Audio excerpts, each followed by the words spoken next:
তোমাদেরকে যে বিষয়টা আলোচনা করব সেটা হচ্ছে ন্যারেশন। ন্যারেশনে অ্যাসার্টিভ সেন্টেন্স। Assertive sentence. তো আমরা অনেকে যে জিনিসটা জানি সেটা হচ্ছে অ্যাসার্টিভ সেন্টেন্সটা কি। অ্যাসার্টিভ সেন্টেন্সটা হচ্ছে তোমার সাবজেক্ট দিয়ে শুরু হয়ে বাক্যের শেষে গিয়ে থাকবো ও স্টপ। ও স্টপ। যেমন হি reads a book. He reads a book. এই বাক্যটা হচ্ছে তোমার অ্যাসার্টিভ সেন্টেন্স। এখানে সাবজেক্ট এবং বাক্যের শেষে গেছে ফুল স্টপ। তো মাই ডিয়ার স্টুডেন্টস, আজকে আমরা যে বিষয়টা আলোচনা করব তোমাদের অ্যাসার্টিভ সেন্টেন্স। তো অ্যাসার্টিভ সেন্টেন্সটা হচ্ছে সাবজেক্টের শুরু হয়ে শেষে ফুল স্টপ। যেমন সাবজেক্ট হচ্ছে হি, বাক্যের শেষে ফুল স্টপ আছে। হি রিডস এ বুক। তো এই বাক্যটা হচ্ছে অ্যাসার্টিভ সেন্টেন্স। তো ন্যারেশন করার ক্ষেত্রে আমাদের যে জিনিসটা খেয়াল রাখতে হবে যে ইনভার্টেড কমার ভিতরে যদি অ্যাসার্টিভ সেন্টেন্স থাকে তাহলে আমরা সেটা কীভাবে করবো, আজকে আমি তোমাদেরকে এই জিনিসটা একটু বোঝাবো। চলো আমরা একটু দেখি এক্সাম্পল হিসেবে।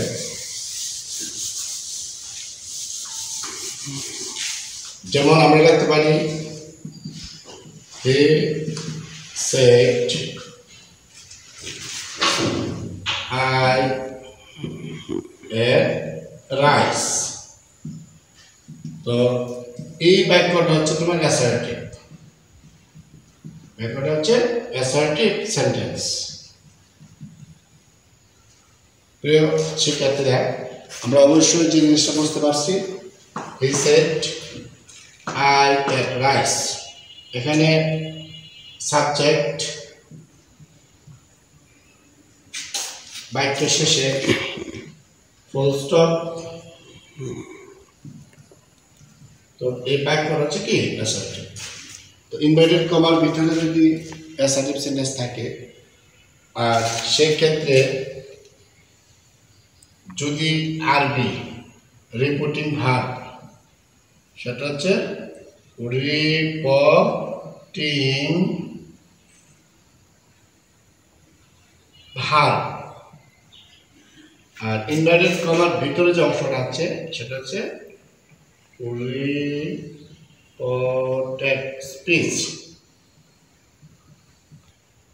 তো আমরা ন্যারেশন করার ক্ষেত্রে যে ফলো করতে হবে, বাক্যটি দেখতে হবে ইনভার্টেড কমার ভিতরে আছে অ্যাসার্টিভ সেন্টেন্স এবং রিপোর্টিং ভার্বটা আছে ফার্স্ট ইনডিফিনিট টেন্স।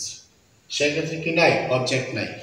তো আমরা আজ লিখতে পারি এরকম হি সেড, ইনভার্টেড কমা উঠে অ্যাসার্টিভ সেন্টেন্স করার ক্ষেত্রে আমরা যেটা জানি সেটা হবে দ্যাট।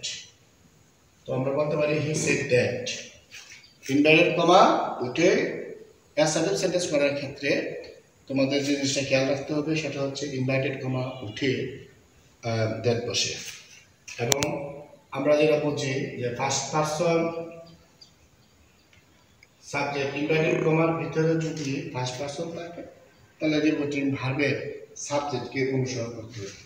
এখানে আই ফার্স্ট পারসন, এর জন্য সাবজেক্ট হি কে ধরবে। তো আমরা বললাম হি, আমরা আই কি ফার্স্ট পারসন, কাকে ধরবে, সাবজেক্টকে ধরবে। তো আই ফার্স্ট পারসন, এখানে সাবজেক্টিভ ফর্ম আছে, এর জন্য আই ধরছে এখানে হি রে, এখানে হি সাবজেক্টিভ ফর্ম হবে। এই বাক্যটা আছে ফার্স্ট ইনডিফিনিট টেন্স, এটা হবে ফার্স্ট পারফেক্ট টেন্স। তো আমরা লিখতে পারি হি হ্যাড, আমরা লিখতে পারি হি হ্যাড মূল ভার্বের first person eaten rice. Eaten rice.